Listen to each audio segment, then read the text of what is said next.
Dam के किनारे गरीब जुगाड़ू बहू का जुगाड़ू ठंडा ससुराल है। टीन के मकान में स्वाति और राहुल दोनों लोग पसीने में भीगे हुए थे और बातें कर रहे थे।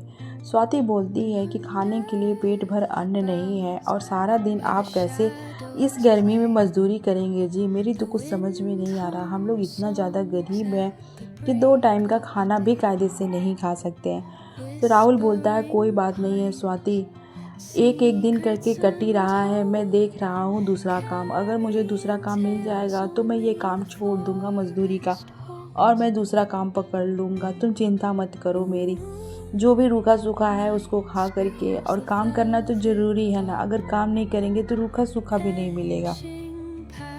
दोनों आपस में बातें कर ही रहे थे, तभी दरवाजे पर दस्तक होती है और उसके मम्मी पापा भी आ जाते हैं। स्वाति अपने सास ससुर को बड़े आदर सम्मान से घर के अंदर लाती है। तो मम्मी जी बोलती हैं कि बेटा तुम लोग तो पहले से ही गरीब हो और हम दोनों भी आकर तुम्हारे ऊपर और बोझा बन गए हैं। तो स्वाति बोलती है कि मम्मी जी जो मैं खाऊंगी वही आपको खिलाऊंगी, इसमें चिंता की कोई बात नहीं है। तो मम्मी जी बोलती हैं कि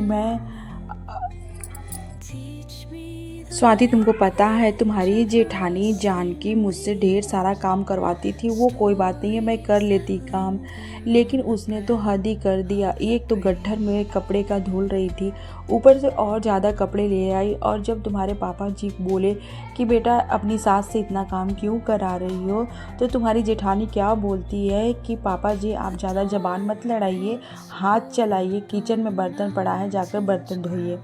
तुम्हें बताओ बेटा, तुम्हारे ससुर किचन में जाके जूठा बर्तन धोए तो कैसा लगेगा। आत्मसम्मान वाली बात है। मुझे बहुत तेज गुस्सा लगा और मैं जाके राम से बोली कि राम ये सब क्या हो रहा, तुम्हारी पत्नी जानकी हम लोगों के साथ ऐसा दुर्व्यवहार क्यों कर रही है।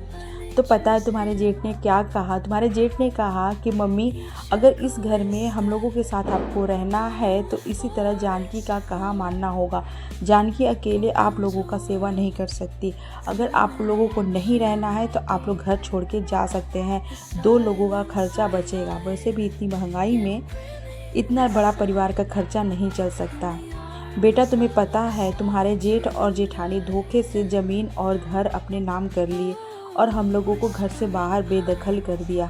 इतना कहने के बाद स्वाति की सासू माँ की आंखों में आंसू आ जाता है। स्वाति बोलती मम्मी जी आप चिंता मत करिए, हम लोग जैसे रहेंगे वैसे आपको रखेंगे, जो खाएंगे वो आपको खिलाएंगे, आप चिंता बिल्कुल भी मत करिए। अगली सुबह राहुल तैयार होकर के जो था रूखा सूखा खाकर काम पे चला जाता है। वो मजदूरी करता था सारा दिन और जो शाम को पैसे मिलते थे 100-200 रुपया वो लेकर के घर आता था और उसी से घर खर्च चलता था। लेकिन राहुल की तबीयत इन दिनों कुछ अच्छी नहीं थी। वो जैसे ही बोझा उठाता है उसे चक्कर आने लगता है और वो चक्कर खाकर ज़मीन पर गिर जाता है। ये सारी चीज़ें वहाँ का मैनेजर देख रहा था। वो आवाज़ लगाता है अरे अरे वो देखो राहुल गिर गया, उसके चेहरे पे कोई पानी मारो और उसे होश में लाओ, उसको उठा के बैठाओ। वहाँ पे जितने भी मजदूर थे सभी लोग इकट्ठा हो जाते हैं और राहुल के चेहरे पे पानी मारते हैं तो राहुल को होश आता है। राहुल बोलता है क्या हुआ, कुछ हुआ है क्या। तो मज़दूर लोग बोलते हैं नहीं भैया कुछ नहीं हुआ है, तुम जाओ घर और घर जा कर के आराम करो। राहुल वैसे ही हालत में घर आता है। जब स्वाति उसको देखती है कि अरे राहुल आपको क्या हुआ, राहुल जी आपका कपड़े में इतना गंदा क्यों लगा है, आपकी तबीयत तो सही है ना। तो राहुल बोलता है कि हाँ सब ठीक है, ऐसी कोई बात नहीं है चिंता वाली। तुमने खाना बनाया कि नहीं स्वाति। स्वाति बोलती है कि नहीं अभी तो मैं इंतज़ार कर रही थी कि आप पैसे लाएंगे तो मैं कुछ बनाऊंगी, जाइए आप हाथ मुंह धो लीजिए। राहुल चला जाता है हाथ मुंह धोने के लिए। हाथ मुंह धो करके घर आते सभी लोग इकट्ठा बैठते हैं तो राहुल बताता है आज मेरा काम करते वक्त तबीयत ख़राब हो गया तो मैनेजर मुझे काम से निकाल दिया, बोला कि तुम रोज़ रोज़ बीमार रहते हो तो मैं तुमसे काम नहीं करवाऊँगा। अब बताओ घर खर्च कैसे चलेगा। मम्मी जी बोलती है कि एक तो तुम लोग खुद ही दुख मुसीबत में थे और मम्मी पापा हम लोग दोनों आ गए, तुम लोग के ऊपर और बोझा हो गया। तो स्वाति बोलती है मम्मी जी पापा जी आप ऐसी बातें मत करिए, घर में थोड़े से चावल पड़े हैं, मैं उस चावल को बना देती हूँ, पानी और चावल नमक डालकर हम लोग खा लेंगे, कम से कम आज का तो जुगाड़ हो जाएगा। स्वाति जाती है चावल बना के लाती है, सभी लोग चावल पानी नमक खा लेते हैं और खा कर के सो जाते हैं। अगली सुबह जब स्वाति और राहुल दोनों आंगन में बैठे हुए थे तभी वहाँ पे घर का मालिक आता है और बोलता है कि मुझे घर का किराया चाहिए। स्वाति बोलती है कि घर का किराया देने के लिए अभी पैसे नहीं हैं साहब, जब होंगे तो दे देंगे। हम लोग भागे थोड़े ना जा रहे हैं, हम लोगों के ऊपर थोड़ा सा रहम कीजिए साहब। लेकिन वो मालिक जो घर का था वो मानने वाला कहाँ था, वो घर के अंदर चला जाता है। तो मम्मी जी बोलती हैं कि अरे भाई सारा सामान गिराओ मत, हम लोग किराया दे देंगे, तुम्हारा किराया कहीं नहीं जाएगा। लेकिन वो घर का सारा सामान तोड़ने फोड़ने लगता है। मिट्टी का घड़ा रखा था उसको फोड़ देता है और बोलता है तुम लोग गरीब हो, कंगाल हो, तुम लोग मुझे पैसे नहीं दे रहे हो, मुझे पैसे दो नहीं तो मैं सारी चीज़ें तोड़ दूंगा। स्वाति अपने हाथ में से कंगन निकाल कर मालिक के हाथ में रख देती है और बोलती है कि हो गया आपका 1 महीने का किराया, अब आप अगले महीने में आइएगा। जब सोने का कंगन लेकर मालिक वहां से चला जाता है और राहुल अगले दिन काम खोजने के लिए घर से बाहर धूप में इधर से उधर भटकता है। मम्मी जी पापा जी बोलते हैं कि स्वाति तुमने जल्दबाजी में कुछ गलत ही कदम उठा लिया। वो सोने का कंगन था, अगर उसे बेचकर हम लोग पैसे लाते तो ज़्यादा पैसे मिलता और कितने महीने का किराया हो जाता। स्वाति बोलती है पापा जी उस समय मेरा दिमाग नहीं काम किया और वो इस तरह से घर में तोड़ फोड़ मचा रहा था कि मैंने हड़बड़ में निकाल कर अपना कंगन उसे दे दिया और वो कंगन लेकर के चला गया। अब देखिए अगले महीने में क्या करता है वो। राहुल पूरा दिन इधर उधर भटक रहा था लेकिन काम नहीं मिलता है। जो भी था रूखा सूखा खाकर सभी लोग सो जाते हैं। रात में इतनी ज़्यादा गर्मी हो रही थी कि फर्श पे पूरा पसीना पसीना हो जाता है। स्वाति जब उठती है तो देखती है पूरा फर्श उसके पसीने से भीगा रहता है। स्वाति एक बाल्टी पानी लाती है और बोलती है मम्मी जी पापा जी और राहुल आप लोग सब उठ जाइए, मैं इसमें एक बाल्टी पानी डाल दूंगी और थोड़ा देर पानी को रहने दूंगी। इससे क्या होगा, ज़मीन थोड़ा सा ठंडा हो जाएगा, फिर हम लोग सोएंगे तो थोड़ी राहत मिलेगी। इतनी ज़्यादा गर्मी हो रही है, ऊपर से हम लोग के घर में न पंखा है न कुछ है और इतनी गर्मी में हम लोग कैसे सोएंगे। सभी लोग उठ जाते हैं तो स्वाति फर्श पे पानी डाल देती है और थोड़ी देर छोड़ देती है। जब फर्श थोड़ा ठंडा होता है सभी लोग सोते हैं, लेकिन पसीना कहाँ रुकने वाला था, इतनी ज़्यादा गर्मी हो रही थी। अगले दिन स्वाति खाना बनाने के लिए दाल चावल और आटा निकालती है और वो चूल्हा जलाकर खाना बनाने लगती है। लेकिन एक ही कमरे में खाना बनाना, उसी में रहना तो बहुत दिक्कत हो रहा था। तो मम्मी जी पापा जी को बहुत गर्मी लग रहा था और मम्मी जी को खांसी भी आने लगा। तो स्वाति सोचती है कि मैं घर में खाना बना रही हूँ, एक तो टीन का छत है और ऊपर और दूसरा कोई कमरा नहीं है, तो मम्मी जी पापा जी ज़्यादा परेशान हो जा रहे हैं, तो मैं घर के बाहर ही चूल्हा बना लेती हूँ। तो स्वाति घर के बाहर ही चूल्हा बना करके और फिर खाना बनाने के लिए सोचती है और फिर वही काम करती है। वो घर के आगे चूल्हा बनाने लगती है तो आस पड़ोस के लोग बोलते हैं कि देख लो भाई, इन लोग गरीब लोग को घर के अंदर खाना बनाने का जगह नहीं है, घर के बाहर सड़क पे चूल्हा बन रहा है। स्वाति कुछ नहीं बोलती है, पड़ोसी लोग अपना बोलते हैं और वहाँ से निकल जाते हैं। स्वाति सोचती है अभी हम लोग गरीब हैं, हम लोगों के पास पैसे नहीं हैं, इसीलिए आस पड़ोस के लोग हम लोगों को दो चार बातें सुना रहे हैं। अभी भाई उन लोगों का टाइम है, सुना लो, जब मेरी टाइम आएगी तो देखा जाएगा। स्वाति घर के बाहर ही खाना बनाती है और सभी परिवार को खिला पिला देती है। तभी एक मकान मालिक आ जाता है और बोलता है तुम लोग घर खाली करो। वो अपने साथ दो चार आदमी भी लेकर आया था। तो स्वाति बोलती पिछले महीने मैंने आपको सोने का कंगन दिया था। मालिक बोलता मैं वो सब कुछ नहीं जानता। वो सारा सामान निकाल कर फेंक देता है और घर से बाहर सभी को निकाल देता है। पापा जी मम्मी जी राहुल स्वाति सब बेघर हो जाते हैं और घर के बाहर खड़े होकर रोते हैं कि अब हम लोग क्या करें। तभी राहुल बोलता है कि मम्मी जी पापा जी चलिए भैया के पास, राम भैया आप लोगों को कुछ दिन रख लेंगे तो हम घर खोज लेंगे तो आपको वहाँ से ले लेंगे। मम्मी जी पापा जी बोलते नहीं बेटा, मैं बड़े वाले बेटे के पास नहीं जाऊँगा, वो बहुत ही बदल चुका है, वो हम लोगों को अपने घर में नहीं रखेगा।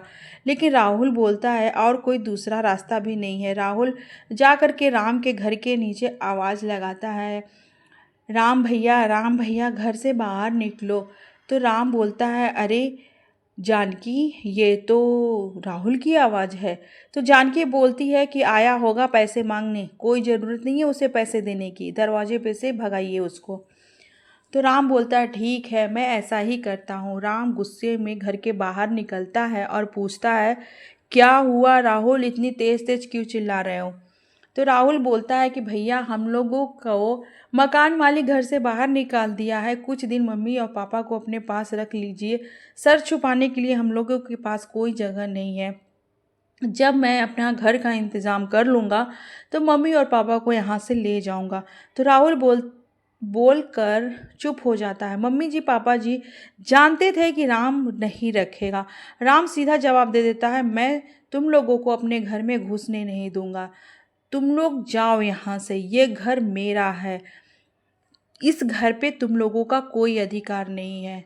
तभी पापा जी बोलते हैं कि राहुल मैंने तुम्हें मना किया था ना कि राम बदल चुका है, उसके ऊपर तुम्हारी बातों का कोई असर नहीं होने वाला है। राहुल समझ जाता है कि भैया अब पूरी तरह से बदल चुके हैं। स्वाति बोलती है कोई बात नहीं है मम्मी जी पापा जी, हम लोग जहाँ रहेंगे जैसे रहेंगे उस हाल में आपको रखेंगे। सभी लोग घर से बाहर खड़े थे आधा एक घंटा, लेकिन राम के ऊपर कोई असर नहीं हुआ। जो भी था थोड़ा बहुत सामान जो उन लोग घर से लेकर निकले थे वो सारा सामान उठाते हैं और फिर चल पड़ते हैं। चलते चलते डैम के पास आ जाते हैं। डैम के पास एक पेड़ था और वहीं पे वो बैठ जाते। तभी स्वाति सोचती है कि अगर यहाँ पे इस हरियाली में हम लोग अपना घर बना लें तो कितना अच्छा होगा, यहाँ कितनी ठंडक है और चारों तरफ घास भी हरा भरा था। तो मम्मी जी बोलती है ये खस की घास है, खस की घास कम पानी में भी हरी भरी होती है। तभी स्वाति सोचने लगती है कि जब वह बचपन में अपने नानी के घर गई थी तो नानी खस का वो पत्ती घड़ा के चारों तरफ लगा रही थी। तो फिर स्वाति पूछती है कि नानी आप इस खस की पत्ती को घड़ा में क्यों बांध रहे हो? तो नानी बोलती है कि बेटा खस ठंडा होता है और इसके वजह से घड़ा का पानी भी ठंडा होगा। तभी स्वाति को याद आता है। स्वाति बोलती है मम्मी जी पापा जी चलिए हम लोग यहीं पे अपना ठिकाना बनाते हैं। तो राहुल बोलता है ये सरकारी ज़मीन है। तो स्वाति बोलती है कोई बात नहीं है, जब सरकार इस पे ऑब्जेक्शन करेगा तो हम लोग घर हटा लेंगे। तो मम्मी जी पापा जी बोलते हैं हाँ बेटा चलो हम लोग यही घर बनाते हैं। सभी लोग काम पे लग जाते हैं और स्वाति राहुल उसके मम्मी जी पापा जी सभी लोग मिलकर उस डैम के किनारे खाली ज़मीन में चारों तरफ लंबी लंबी बांस घास लगाकर चारों तरफ से दीवार बनाते हैं, घास का दरवाज़ा बनाते हैं, खिड़की बनाते हैं और 2-4 घंटा मेहनत करने के बाद फाइनली उन लोग का घर हो जाता है बनकर तैयार। मम्मी जी पापा जी थोड़ा काम करके थक गए थे तो स्वाति बोलती है पापा जी मम्मी जी आप लोग बैठकर आराम करिए, मैं और राहुल दोनों लोग मिलकर घर बना देते हैं। सारा दिन मेहनत करने के बाद शाम को फाइनली घर बनकर हो जाता है तैयार। सभी लोग घर के अंदर जाकर जब बैठते हैं तो उन लोगों को गर्मी का तो एहसास ही नहीं होता है। तभी स्वाति बोलती है कि मम्मी जी जब हम लोग गांव में रहते थे तो घर में कितनी ज़्यादा गर्मी हो रही थी, यहाँ पे देखिए हम लोग को एक बूंद भी पसीना नहीं आ रहा और घर के अंदर कितनी ठंडक है। तो मम्मी जी बोलती है हाँ बेटा तुम सही कह रही हो, डैम के किनारे घर बनाना तो बहुत ही अच्छा हुआ, लेकिन अब हम लोग खाएंगे क्या? स्वाति और राहुल दोनों जंगल में जाते हैं और फल केले वगैरह तोड़ कर लाते हैं और फिर वही लोग खाकर वो सो जाते हैं। अगले दिन स्वाति जाती है सब्जी मंडी और वहाँ कोने में फेंका हुआ था फल और सब्जियाँ। वो ढेर सारा फल और सब्जी उठाकर ले आती है। ऊपर से तो सब मुरझाए हुए थे लेकिन अंदर से सब सही थे। वो अपने दिमाग में सोचती है कि हम लोग को रहने का तो ठिकाना हो गया और घर के पास काफ़ी ज़मीन पड़ा हुआ था खाली। स्वाति सोचती है कि मैं इसमें फल और सब्जी लगा दूं तो हम लोगों को ना बाहर से फल और सब्जी खरीदने की ज़रूरत नहीं होगी। वो बिना देरी किए एक झोला भर कर फल और सब्जी उठा लेती है। तो राहुल बोलता है इतना फल और सब्जी क्यों लेकर के आई हो स्वाति? स्वाति बोलती है कि ये सारी चीज़ें हम लोग खेती में उपयोग करेंगे। राहुल फटाफट बिना देरी किए चारों तरफ की ज़मीन खोद देता है और वो सब्जी और फल लगाने के लायक बना देता है। बिना देरी किए स्वाति पूरा ज़मीन में सब्जी और फल लगा देती है। लेकिन अब डैम का पानी सब्जी में कैसे आएगा? तो वो बांस को डैम में अटैच कर देती है डैम के पानी के साथ। तो बांस से पानी पूरा आता है सब्जी में और उसे ऊपर से पानी डालने की ज़रूरत नहीं होती। दिन भर पानी डैम का सब्जी और फल में आते रहता है। जिसकी वजह से उन लोगों की खेती हरी भरी और बहुत ही ज़्यादा मात्रा में फल और सब्जी तैयार हो जाता है। तो राहुल सोचता है कि अरे वाह स्वाति, इतना ज़्यादा फल हो गया है, सब्जियां हो गई हैं, अब हम लोगों को तो साल भर खरीदने की ज़रूरत ही नहीं है। तो स्वाति बोलती है कि नहीं, हम लोग तो खाएंगे और बाकी का फल और सब्जी आप ले जा कर के मार्केट में बेचेंगे और जो पैसे आएगा उस पैसे से राशन आएगा। तो राहुल बोलता है हाँ स्वाति, ये तुमने सही बोला, ये फल और सब्जी को हम अगर बाज़ार में बेचेंगे तो पैसे आएंगे और उस पैसे से हम अपनी ज़रूरत की चीज़ें लाएंगे। बिना देरी किए सारे फल और सब्जी को दोनों लोग तोड़ते हैं और मार्केट में ले जाकर के बेचते हैं। मकान मालिक देख लेता है और राहुल उन्हीं पैसों से घर का सारा सामान लेकर के आता है। स्वाति घर के बाहर एक चूल्हा बनाती है और चूल्हे पे जब वो खाना बाहर बना लेती है तो घर के अंदर ला करके सभी को खिलाती है। सभी लोग जब खाना खा रहे थे तो घर काफ़ी ठंडा था, लेकिन खिड़की पे से गरम गरम हवा आ रहा था। तो स्वाति उसका जुगाड़ लगाती है, घास का बनाती है एक चटाई और खिड़की पे लगा देती है। सभी लोग खाना खाते हैं और ठंडी ठंडी घास के बिस्तर पे सभी लोग सोते हैं। और अगले दिन राहुल सब्जी और फल लेकर ले जाता है मार्केट में बेचने के लिए। तो मकान मालिक देखता है, बोलता है राहुल, यहाँ पे एक बूंद पानी नहीं है, इतनी गर्मी है और तुम इतना हरा हरा फल और सब्जी कहाँ से लेकर के आए हो? पूरा गांव खाली हो गया है क्योंकि यहाँ पे इतनी गर्मी है और गर्मी की वजह से कोई भी फल सब्जी उग ही नहीं रहा, यहाँ तक कि पीने का पानी भी नहीं है, पूरा गांव खाली हो गया है, कहाँ बेचोगे तुम? तो राहुल बोलता है कोई बात नहीं है, मैं दूसरी जगह ले जा कर के बेचूंगा। तो मकान मालिक सोचता है कि अरे इसके पास इतना ज़्यादा पैसा कहाँ से आया और ये फल और सब्जी कहाँ से लेकर के आया। वो राहुल का पीछा करता है और वो सारी चीज़ें देख लेता है, जाकर जानकी को बताता है। जानकी से कहता है चलो हम लोग दोनों मिलकर पुलिस के पास रिपोर्ट करते हैं कि वो सरकारी ज़मीन को हथिया रहा है। तो जानकी बोलती है उन लोगों की इतनी हिम्मत, हम लोग उन लोगों को घर से बाहर कर दिए और उन लोग वहाँ जाकर डैम के किनारे मस्ती में रह रहे हैं, उन लोगों को तो अकल ठिकाना लाना ही पड़ेगा। तो वो मकान मालिक और जानकी दोनों लोग करते हैं प्लानिंग और चले जाते हैं पुलिस स्टेशन और जाकर पुलिस स्टेशन में कंप्लेन करते हैं कि कुछ लोग डैम की सरकारी ज़मीन हथिया रहे हैं। पुलिस बिना देरी किए बुलडोजर लेकर के पहुंच जाता है उन लोगों का घर तोड़ने के लिए। स्वाति, राहुल सभी लोग हाथ जोड़कर विनती करते हैं कि आप लोग मेरा घर मत तोड़िए और वहां पे मकान मालिक और जानकी दोनों लोग जाते हैं बुलडोजर के साथ। तो स्वाति समझ जाती है कि सारा गेम जानकी का ही रचाया हुआ है कि आप लोग मेरा घर क्यों तोड़ रहे हैं। तो बुलडोजर वाला आदमी बोलता है, पुलिस बोलता है कि आप लोग सरकारी ज़मीन हथिया रहे हैं। तो स्वाति बोलती है कि हम लोग सीमेंट का घर नहीं बनवाए हैं, हम लोग तो लकड़ी और घास फूस से घर बनाए हैं, इसमें कहाँ से सरकार का ज़मीन हम लोग हथिया रहे हैं। जैसे ही बुलडोजर स्वाति का घर तोड़ने के लिए आगे बढ़ता है, स्वाति हाथ पैर जोड़कर, मम्मी जी पापा जी हाथ पैर जोड़कर बहुत विनती करते हैं पुलिस वाले के सामने, लेकिन पुलिस वाला बिल्कुल भी उन लोगों की बातें नहीं सुनता है और वो बुलडोजर को आदेश देता है कि इन लोगों का घर तोड़ दो और इन लोगों की खेती बर्बाद कर दो। जैसे ही बुलडोजर चलाने वाला आदमी स्टार्ट करता है, वैसे ही एक 4 व्हीलर आकर खड़ा होता है और वो बुलडोजर को रोकते हुए बोलता है रुक जाओ।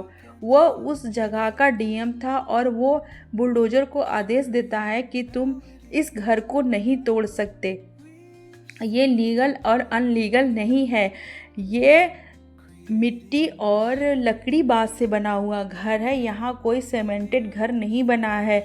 पूरा शहर, पूरा गांव पानी की एक बूंद के लिए तरस रहा है। सभी लोग बिना सब्जी बिना फल के अपना जीवन बिता रहे हैं, सभी लोग पलायन कर रहे हैं और इन लोग इतना जुगाड़ से इतना अच्छा घर बनाए हैं जिसकी वजह से इन लोग इतना अच्छा खेती और फल सब्जियां उगाए हैं। ये ट्रिक आप बहन जी सभी को दीजिए और सभी को बोलिए कि सभी यहीं पे आकर डैम के किनारे अपना घर बनाए बांस और घास से और ठंडी ठंडी जगह पे रहे। ये ट्रिक बहुत अच्छा है जिससे कि लोग पलायन न करें और लोग अपने घर में अपनी जगह पे रहे। जब डीएम इस तरह का आदेश देता है तो मकान मालिक और जानकी का मुंह बन जाता है और वो लोग वहाँ से रफू चक्कर हो जाते हैं। तो स्वाति बोलती है, कोई बात नहीं है सर, मैं इस गांव के सभी औरतों को बताऊंगी, सिखाऊंगी कि घास और बांस से घर कैसे बना करके हम लोग ठंडे ठंडे घर में रह सकते हैं और सब्जियां और फल भी उगा सकते हैं। स्वाति अपनी सूझबूझ और समझदारी से अपना घर भी बचाती है और सब्जी फल की खेती बर्बाद होने से भी बचाती है और पूरे गांव की औरतों को जागरूक करती है। देखा देखी सभी गांव की औरतें उसी डैम के किनारे अपना ससुराल बनाती हैं और सभी लोग ठंडे ठंडे ससुराल में आराम से रहते हैं।